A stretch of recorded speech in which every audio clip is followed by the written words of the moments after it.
올해 독감이 10년 내 가장 유행한다고 합니다. 추운 날씨 감기로 생강차 많이 드실 텐데요. 하지만 몸에 좋다며 생강차를 과하게 드시다가 오히려 속이 망가진 어르신들이 계십니다. 생강은 염증과 여러 질병을 잡는 데 도움이 된다고 알려져 있지만 드실 때 꼭 주의하셔야 하는 점들이 있습니다. 그리고 함께 먹으면 훨씬 더 효과적인 비법들도 있는데요. 오늘은 생강의 효능과 제대로 먹는 법을 정확하게 정리해 보겠습니다. 생강이 정말로 효과가 확실한 효능들은 어떤 것들인가요? 생강에 대한 과장된 이야기가 많지만 과학적으로 확실하게 입증된 효능들을 알려드릴게요. 첫 번째로 메스꺼움과 구토 완화에 정말 효과가 뚜렷합니다. 여러 연구를 종합해서 분석해 봤더니 생강을 드신 분들이 가짜 약을 드신 분들보다 토할 확률이 훨씬 적었는데요. 차멀미나 배멀미 같은 운동성 질병에서도 생강 1g 정도를 사전에 복용하면 주관적 증상 완화에 도움이 됐다는 보고가 있습니다. 다만 멀미 예방 효과에 대해서는 연구마다 결과가 엇갈리므로 개인차가 조금은 있을 수 있어요. 그래도 여행 전에 미리 드시면 도움이 되는 분들이 많으니 시도해 볼만 하겠죠? 전반적으로 생강은 속을 편하게 해주는 안전한 자연요법으로 인정받고 있습니다. 두 번째는 기능성 소화불량 개선입니다. 기능성 소화불량 환자를 대상으로 한 연구에서 식전 생강 1.2g 복용 시 위 배출 속도가 유의하게 빨라졌어요. 즉 소화가 잘 안 되시는 분들이 밥을 먹기 전에 생강을 조금 먹었더니 음식이 위에서 장으로 내려가는 속도가 훨씬 빨라졌다는 뜻이에요. 생강이 위장관 운동성을 높여서 조기 포만감, 복부팽만, 트림, 속쓰림 등의 증상을 개선하거든요. 식후에 더부룩하거나 배가 빵빵한 느낌이 자주 드시는 분들에게 특히 도움이 됩니다. 세 번째로 인후통 진정 효과예요. 우리가 감기에 걸리면 꿀 생강차 많이 챙겨 드시잖아요. 이때 꿀은 기침 빈도와 심각도를 줄이고 증상 개선에 유의미한 효과가 있다는 연구가 있고요. 생강의 핵심 성분인 진저롤, 쇼가올 등 항염 성분이 더해져서 인후를 진정시키는 데 도움이 됩니다. 쉽게 말해서 꿀 자체가 기침을 줄이는 효과가 연구로 확인됐고 여기에 생강의 매운 성분들이 목의 염증을 가라앉히는 작용을 더해서 목이 아플 때 더 효과적이라는 거예요. 이런 항염 성분들은 관절의 염증 감소에도 기여할 수 있어서 꾸준히 섭취하면 통증 완화에 도움이 될 수 있습니다. 어르신들이 예로부터 감기 걸리면 꿀 생강차 끓여 드신 게 정말 과학적으로 맞는 방법이었던 거죠. 지금 듣고 계신 내용이 좋으시다면 구독과 좋아요 그리고 알림 설정 부탁드립니다. 그렇다면 관절염, 고혈압, 당뇨에도 생강이 도움이 될까요? 결론부터 말씀드리면 도움은 되지만 완치를 기대하면 안 됩니다. 먼저 관절염에 대해 말씀드릴게요. 무릎이나 엉덩이 관절이 아프신 분들을 대상으로 여러 연구를 종합해 봤더니 생강을 챙겨 드신 분들의 통증이 조금씩 줄어들었다고 합니다. 그런데 아쉽지만 효과의 크기는 그리 크지 않았고 개인별로 효과 차이도 상당히 컸거든요. 어떤 분은 좀 나아진 것 같다 하시지만 어떤 분은 별 차이를 못 느끼세요. 사실 관절염에 효과가 나타나는 이유는 생강의 항염 성분 때문인데요. 생강에 들어있는 진저롤, 쇼가올 같은 성분들이 관절의 염증을 줄이는 데 기여할 수 있거든요. 쉽게 말해서 관절이 붓고 아픈 원인 중 하나인 염증을 생강의 매운 성분들이 가라앉혀준다는 뜻입니다. 하지만 생강만으로 관절 통증이 확 줄어들 거라고 기대하시면 안 되고 기존 진통제 치료나 운동, 체중 조절 요법을 보조하는 자연 요법 정도로 활용하시는 게 맞아요. 정리하면 생강을 꾸준히 섭취하면 도움이 될 수 있다고 보고되고 있습니다.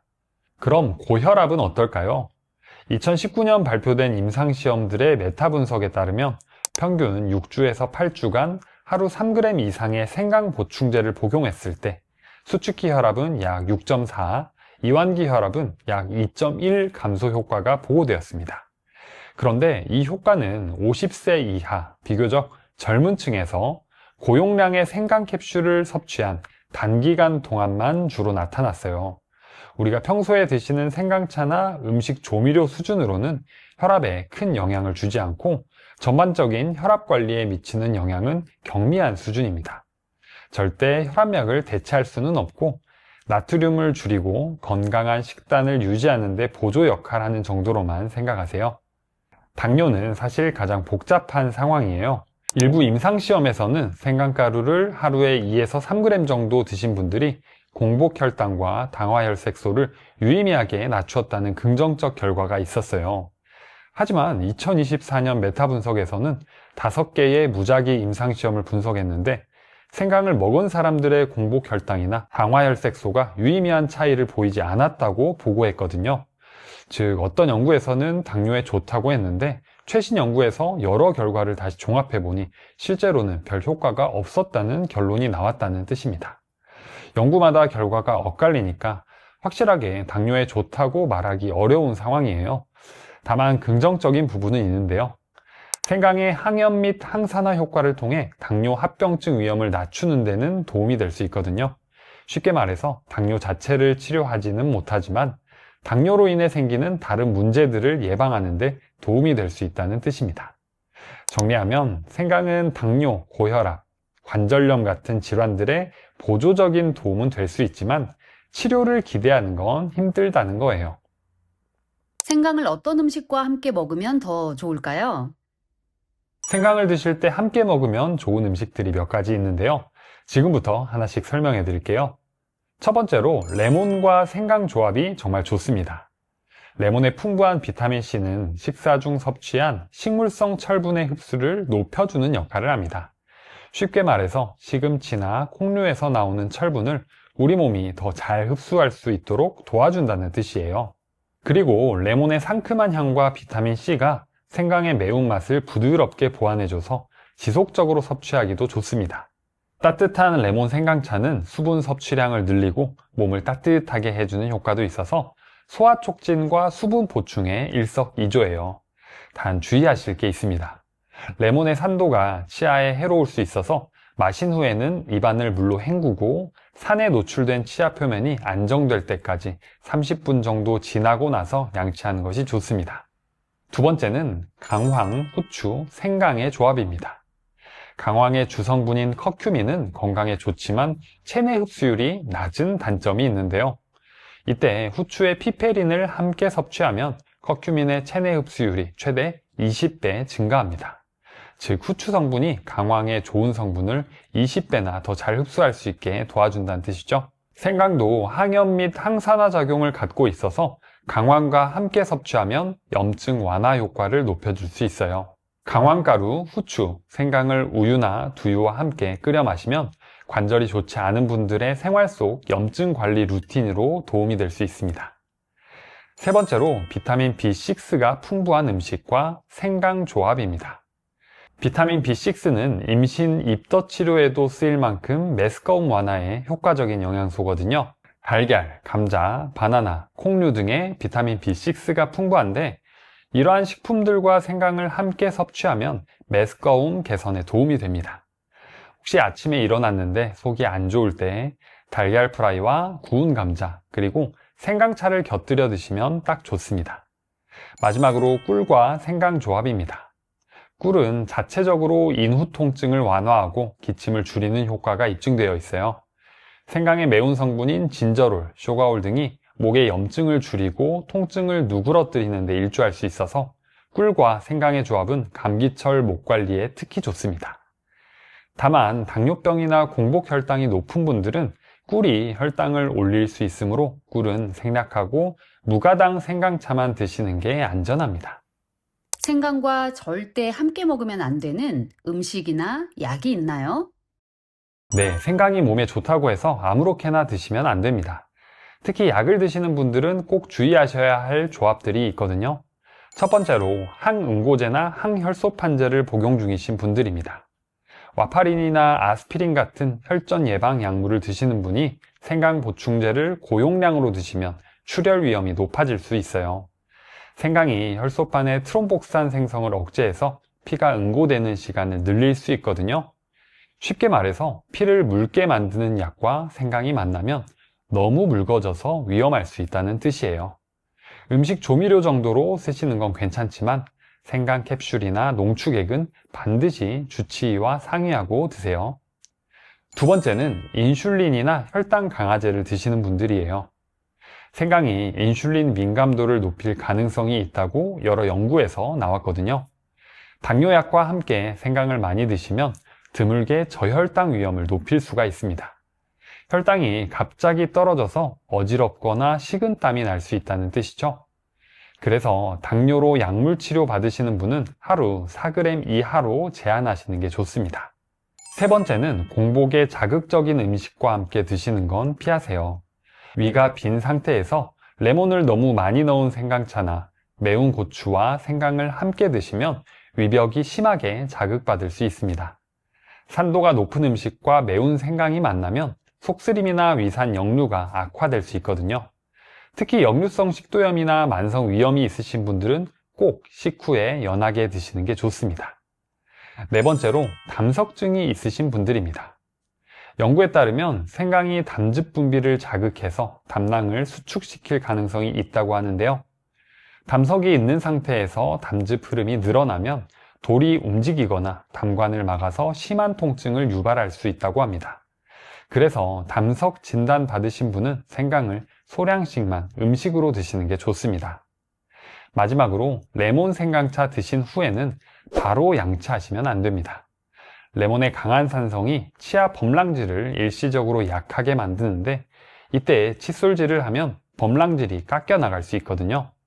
레몬 생강차 드신 후엔 물로 입안을 헹구시고 30분 정도 기다렸다가 양치하시는 게 좋습니다. 하루에 생강을 얼마나 먹어야 안전하고 효과적일까요? 이 질문이 가장 중요합니다. 좋다고 해서 많이 먹으면 오히려 독이 될 수 있거든요. 처음 생강을 규칙적으로 드실 때는 말린 생강가루 기준으로 하루 0.5에서 1g 정도로 시작해 보는 게 좋습니다. 티스푼으로 따지면 3분의 1에서 2분의 1스푼 정도예요. 쉽게 말해서 처음엔 조금씩만 드시면서 몸의 반응을 살펴보라는 뜻입니다. 반드시 식후에 따뜻한 물이나 차와 함께 드세요. 전문가들과 연구에서 권고하는 상한선은 4g이거든요. 말린 가루로 치면 작은 스푼으로 2스푼 정도가 최대입니다. 만약 임신 중이신 분들은 더 조심하셔야 해서 하루 1g 이하로 제한해야 합니다. 생강은 챙겨 먹자마자 효과가 바로 나타날까요?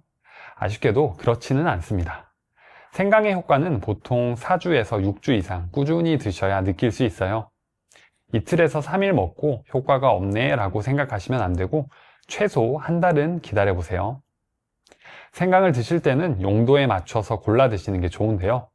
예를 들어 무릎 관절염 통증을 줄이려면 하루 1에서 2g의 생강 추출물이 필요한데 이건 생강차로는 충분량을 섭취하기 어렵습니다.